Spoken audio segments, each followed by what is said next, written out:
guys, what's up? It's your boy Chordnificent back here with your guitar interpretations, and today we're doing Better by the Vamps.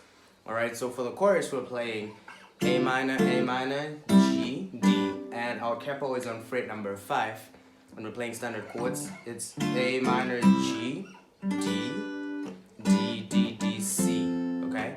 And then for the verse now, we're playing E minor to D, E minor, D.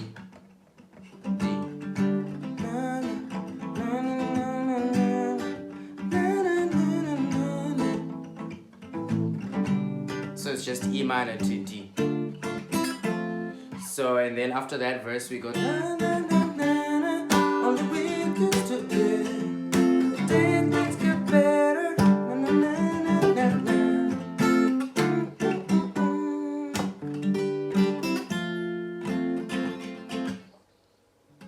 So that's pretty much the whole song, guys.